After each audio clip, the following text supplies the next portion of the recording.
हिंदी जयशंकर प्रसाद। कविता आत्मकथ्य।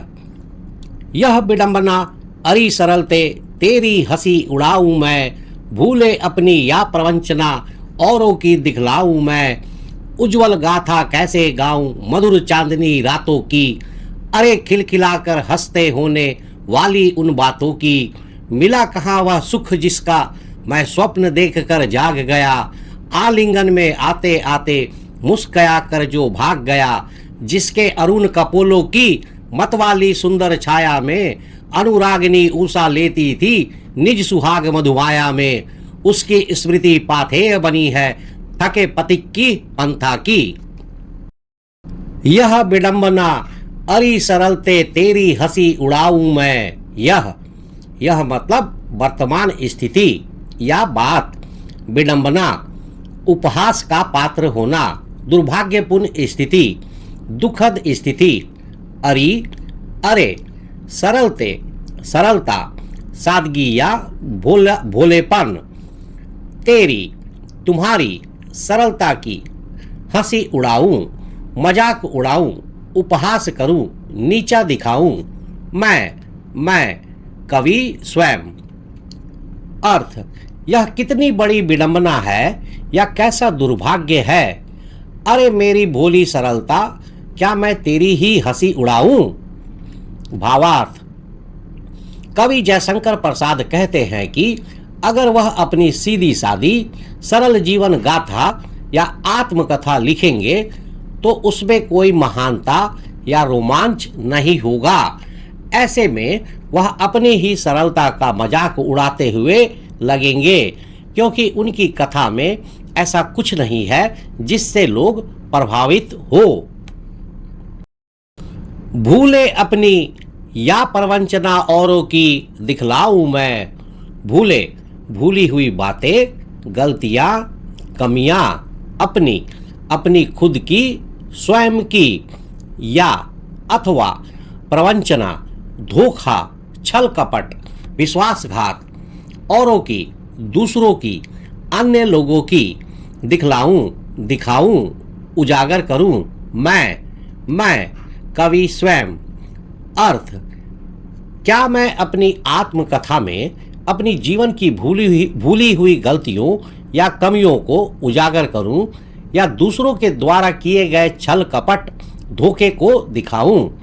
भावार्थ, कवि जयशंकर प्रसाद कहते हैं कि अगर वह अपनी आत्मकथा लिखेंगे तो उन्हें या तो अपनी ही उन भूली हुई कमियों और गलतियों को याद करना और उजागर करना पड़ेगा जिन्हें वे भूल चुके हैं, या फिर दूसरों के द्वारा उनके साथ किए गए धोखे और छल कपट को सबके सामने लाना पड़ेगा।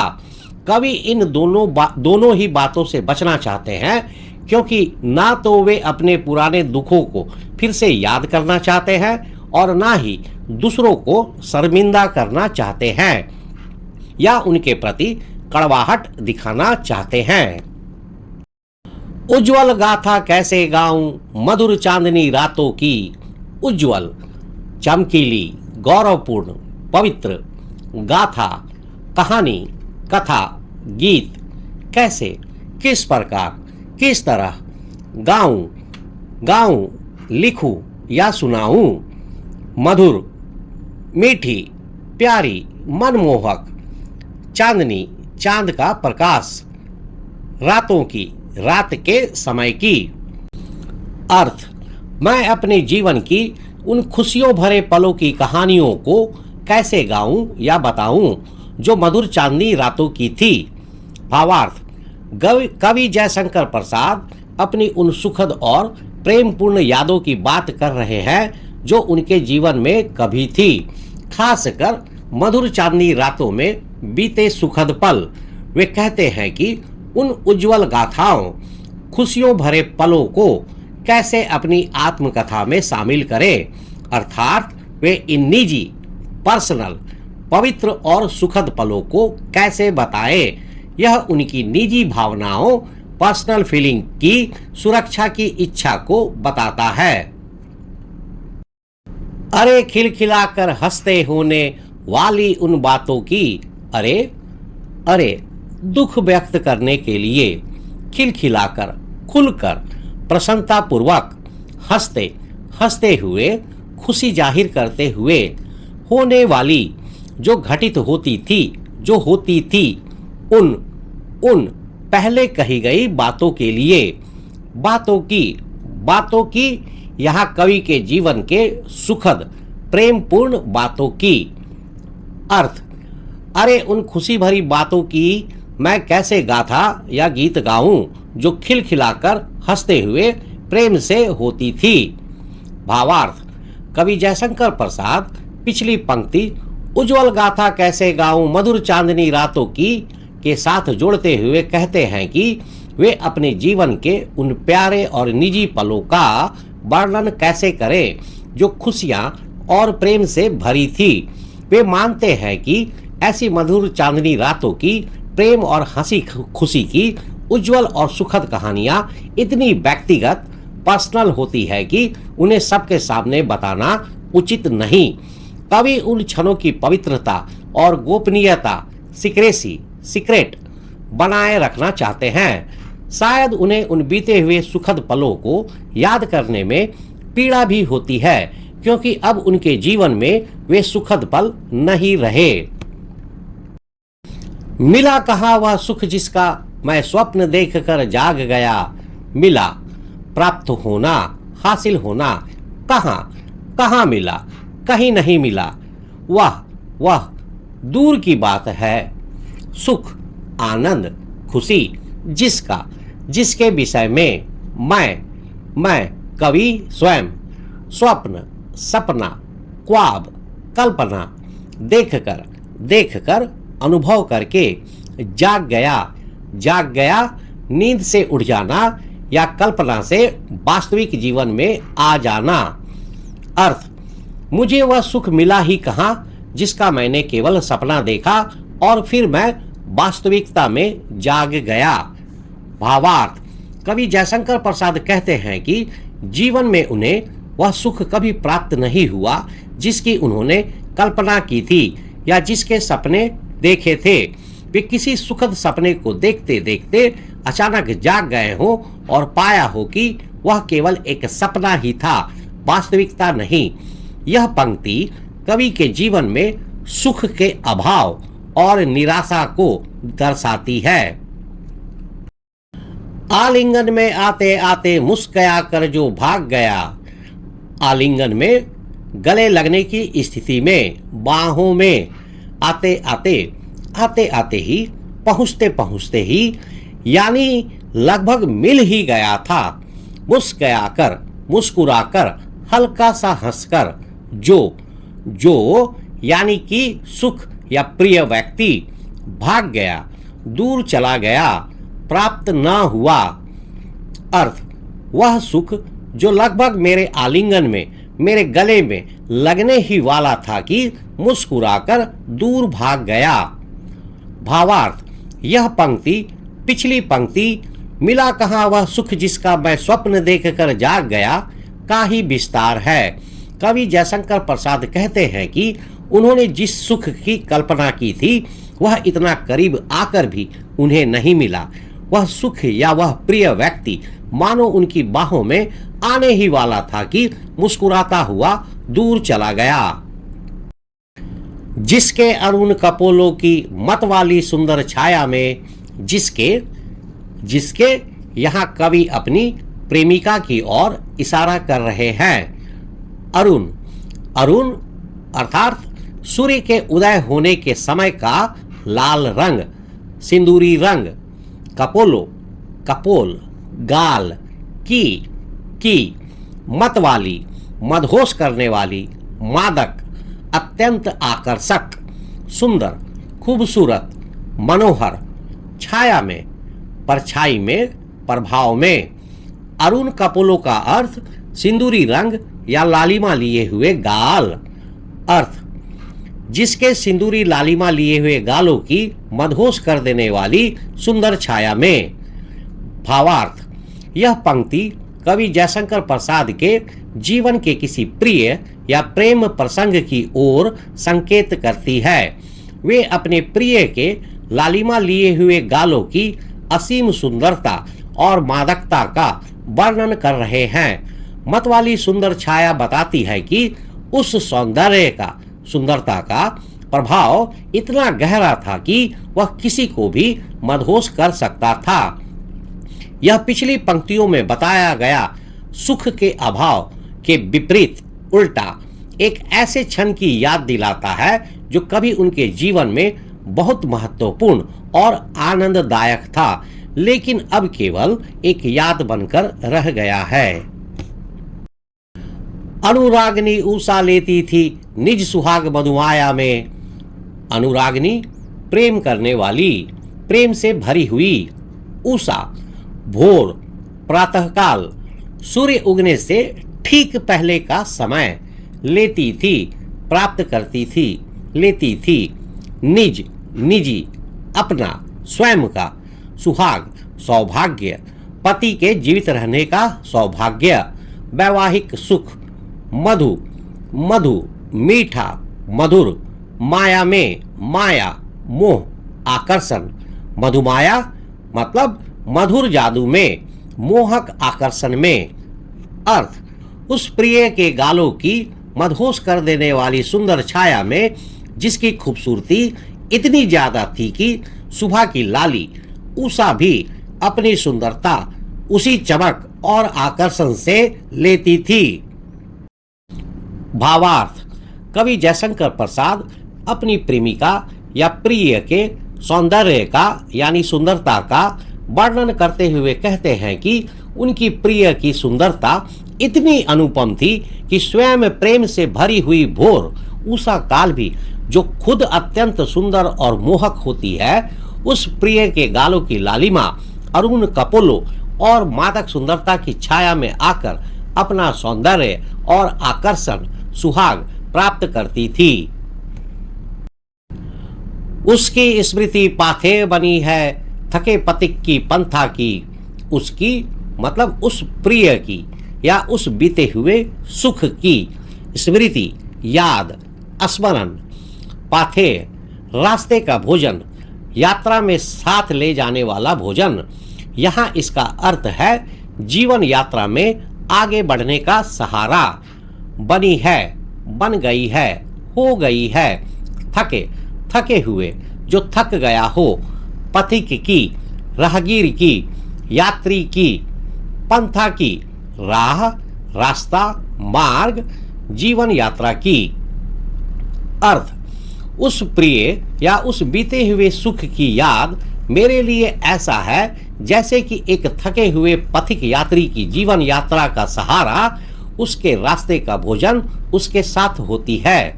भावार्थ, कवि जयशंकर प्रसाद कहते हैं कि उनके जीवन में जो प्रेम या सुखद अनुभव थे वे अब भले ही चले गए हो, लेकिन उनकी यादें ही उनके जीवन का एकमात्र सहारा बन गई है। जिस प्रकार एक थका हुआ यात्री अपने साथ रखे भोजन पाथे के सहारे अपनी यात्रा पूरी करता है, उसी प्रकार कवि अपने जीवन मार्ग पर आगे बढ़ने के लिए उन पुरानी मधुर यादों का ही सहारा लेते हैं। यह कवि के जीवन में वर्तमान के खालीपन और अतीत की यादों को बताती है। साथ ही यह भी बताती है कि वे यादें कितनी मूल्यवान है, जो उन्हें जीवन जीने की शक्ति प्रदान करती है। व्याख्या, कवि जयशंकर प्रसाद अपनी आत्मकथा नहीं लिखना चाहते क्योंकि उनका जीवन सामान्य और अभाव से भरा रहा है, जिसमें कोई महान या रोमांचक बात नहीं है। उन्हें डर है कि उनकी सरल कहानी सुनकर लोग उनका मजाक करेंगे या स्वयं को उनसे श्रेष्ठ समझेंगे। वे आत्मकथा न लिखने के दो मुख्य कारण बताते हैं। पहला, वे अपनी भूली हुई कमियों और गलतियों को फिर से याद करके स्वयं को दुखी नहीं करना चाहते। दूसरा, वे दूसरों के द्वारा किए गए धोखे और छल कपट को सबके सामने बता करके ना तो उन्हें शर्मिंदा करना चाहते हैं और ना ही अपने मन में कड़वाहट लाना चाहते हैं। कवि अपने जीवन के निजी और सुखद प्रेम पलों का वर्णन भी नहीं करना चाहते हैं। वे मानते हैं कि मधुर चांदनी रातों की वे खुशहाल यादें इतनी व्यक्तिगत, पर्सनल और पवित्र है कि उन्हें सबके सामने बताना उचित नहीं। उन बीते हुए सुखद पलों को याद करने से उन्हें कष्ट भी होता है, क्योंकि वे अब उनके जीवन में वे सुखद पल नहीं रहे। उन्हें जीवन में वह सुख कभी नहीं मिला जिसकी उन्होंने कल्पना की थी। वह सुख ठीक पास आकर भी दूर चला गया। कवि अपनी प्रेमिका के असीम सुंदरता और मादकता का भी उल्लेख करते हैं, जिसके लालिमा लिए गालों की सुंदरता इतनी थी कि स्वयं प्रेम से भरी भोर उषा भी उससे अपना आकर्षण प्राप्त करती थी। यह सुंदरता उनके जीवन का एक महत्वपूर्ण और आनंददायक पल था, जो अब केवल एक मीठी याद बनकर रह गया है। अंत में कवि कहते हैं कि उनके जीवन के वे प्रेमपूर्ण और सुखद अनुभव भले ही अब ना हो, लेकिन उनकी यादें ही एक थके हुए यात्री के पाथे रास्ते के भोजन के समान उनके जीवन का एकमात्र सहारा बन गई है। ये यादें उनके वर्तमान के खालीपन में भी जीवन जीने की शक्ति प्रदान करती है, जो उनके लिए अत्यंत मूल्यवान है। MCQ मल्टीपल चॉइस क्वेश्चंस, बहुविकल्पीय प्रश्न। दिए गए पद्यांश को ध्यानपूर्वक पढ़कर नीचे दिए गए प्रश्नों के सही विकल्प चुनिए। यह विडंबना अरी सरलते तेरी हंसी उड़ाऊं मैं, भूले अपनी या प्रवंचना औरों की दिखलाऊं मैं, उज्जवल गाथा कैसे गाऊं मधुर चांदनी रातों की, अरे खिलखिलाकर हंसते होने वाली उन बातों की, मिला कहा वह सुख जिसका मैं स्वप्न देखकर जाग गया, आलिंगन में आते आते मुस्कुरा कर जो भाग गया, जिसके अरुण कपोलों की मत वाली सुंदर छाया में अनुरागिनी उषा लेती थी निज सुहाग मधुमाया में, उसकी स्मृति पाथेय बनी है थके पथिक की पंथा की। प्रश्न 1, यह विडंबना अरी सरलते तेरी हंसी उड़ाऊं मैं पंक्ति में कवि किस सरलता की बात कर रहे हैं? अपने सीधे साधे जीवन की, दूसरों की भोली भाली प्रकृति की, लेखन की सरलता की, भाग्य की सरलता की? सही उत्तर अपने सीधे साधे जीवन की। प्रश्न 2, कवि अपनी आत्मकथा में क्या क्या नहीं दिखाना चाहते हैं? अपनी सफलताओं को, अपनी भूली हुई कमियों और दूसरों द्वारा की गई प्रवंचना को, प्रवंचना मतलब छल कपट, अपने मित्रों के गुण अवगुणों को, अपनी धन संपत्ति को। उत्तर अपनी भूली हुई कमियों और दूसरों द्वारा की गई प्रवंचना को।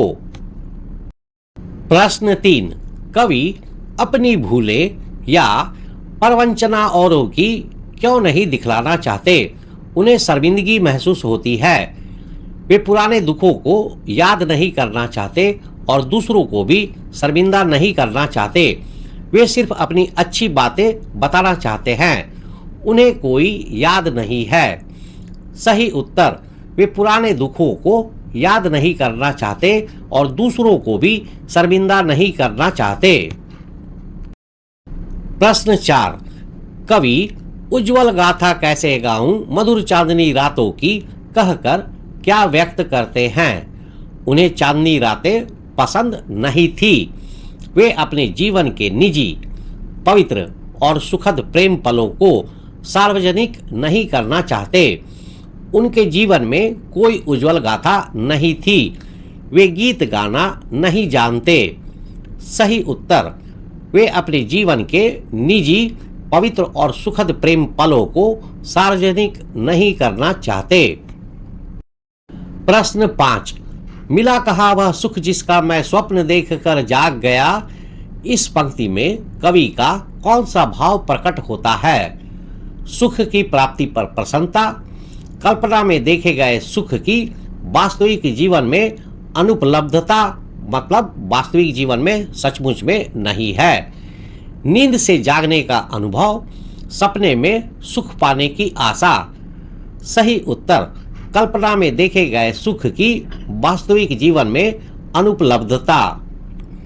प्रश्न संख्या 6, आलिंगन में आते आते मुस्कुरा कर जो भाग गया, पंक्ति में सुख के भाग जाने का क्या अर्थ है? सुख का कभी ना मिलना, सुख का बहुत करीब आकर भी प्राप्त ना होना, सुख का अचानक खो जाना, सुख का क्षण भंगुर होना। क्षण भंगुर मतलब जो थोड़े समय के लिए, एक क्षण के लिए। उत्तर, सुख का बहुत करीब आकर भी प्राप्त ना होना। सही उत्तर, सुख का बहुत करीब आकर भी प्राप्त ना होना। प्रश्न नंबर 7, जिसके अरुण कपोलों की बत वाली सुंदर छाया में यह कवि किसकी सुंदरता का वर्णन कर रहे हैं? उगते सूरज की, प्रकृति के लाल फूलों की, अपनी प्रियतमा यानी कि गर्लफ्रेंड या अपनी वाइफ के लालिमा लिए गालों की, चांदी रात की। सही उत्तर, अपनी प्रियतमा के लालिमा लिए गालों की। प्रश्न 8, अनुरागिनी उषा का क्या अर्थ है? क्रोधित सुबह, प्रेम से भरी सुबह, उदास सुबह, काली सुबह। सही उत्तर, प्रेम से भरी सुबह। प्रश्न संख्या 9, अनुरागिनी उषा लेती थी निज सुहाग मधुमाया में, पंक्ति में निहित अलंकार कौन सा है? उपमा अलंकार, रूपक अलंकार, मानवीकरण अलंकार, उत्प्रेक्षा अलंकार। सही उत्तर, मानवीकरण अलंकार। प्रश्न संख्या 10, उसकी स्मृति पाथेय बनी है थके पथिक की पंथा की, पंक्ति में पाथेय शब्द का क्या अर्थ है? रास्ते में मिलने वाला जल, यात्री का सहारा या संबल, यादें जो बोझ बन जाती है, पुरानी किताबें। सही उत्तर, यात्री का सहारा या संबल। कविता में यात्री का सहारा या संबल क्या बताया गया है कि जिस प्रकार से यात्री अपने साथ भोजन लेकर के जाता है, खाना लेकर के जाता है और उसी के सहारे वह अपनी यात्रा को पूरा करता है। तो सही उत्तर होगा यात्री का सहारा या संबल। तो आज के वीडियो में इतना ही। नेक्स्ट वीडियो में जयशंकर प्रसाद की इस कविता आत्मकथ्य पर चर्चा जारी रहेगी। तो मिलते हैं नेक्स्ट वीडियो में, तब तक के लिए थैंक यू, धन्यवाद, जय हिंद।